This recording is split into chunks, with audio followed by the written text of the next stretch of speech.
Hey, welcome back to Monday Morning Motivation. I'm George Davis, and all month long, here in the month of August, we're talking about what are the things that we need to think about when we're putting our calendar together. My prayer is that you're not waiting until September, October, November to start thinking about the next year. We as leaders have to always get out ahead, get our heart and mind into the next year, and then put a calendar together so that calendar becomes a roadmap for everybody else to follow. So what are some of the things we need to think about? Well, this week we're talking about keeping families in mind. It means when we're putting our calendars together, making sure that we're not just keeping the tasks in mind or the things that we want to accomplish in our vision, our ministries in mind, but we got to keep families in mind. And I say that because family was first. Before there was ever a church, before there was ever a ministry, before there was ever a business institution, the first institution we see in Scripture is the family. And it obviously means that God has His heart and mind wrapped into the family. And I believe that one of the most strategic and masterful things that Satan has been able to do to help destroy the fabric in our country is to undermine the fabric of the family. And part of our job as ministries and leaders is we got to protect the family. So that means that we got to make sure that we're being considerate when we're putting our calendars together, because we can't wait until we're in the moment and then try to change things.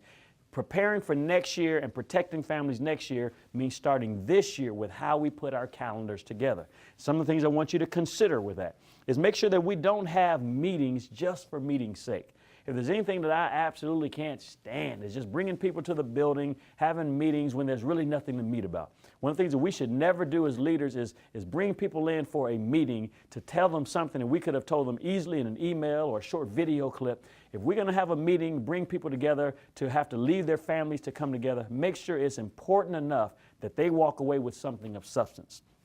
Next thing is that, make sure that we also work hard, that even when we do have to have meetings or have to have gatherings, let's work hard to not have to bring people out on another day of the week or another night of the week other than when they're already there.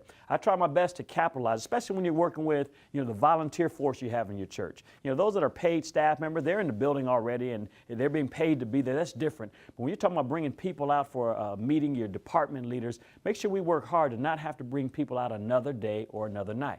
That means we try our best to have meetings on Sundays when we already have people in the building or Wednesdays when we already have people in the building, and only when it's necessary do we look to bring people out another day of the week.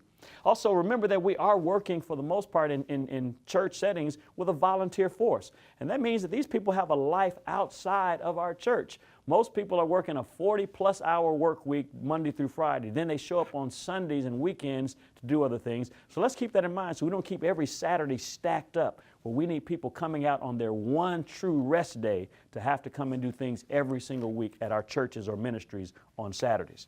And the last thing is also make sure this includes your volunteers as well as your staff, that we remember special days. When their children have birthdays, they have anniversaries, let's make sure we remember those, not only to acknowledge them, but to also make allowances for them. Be willing to give people some extra time off or adjust their schedules or take some special allowances when there's some days that really mean the most to them, because we're asking them to do special things for us. We want to make sure that we reciprocate that by taking care of them on the days that really mean the most to them. That'll help you tremendously as you prepare your calendar for next year.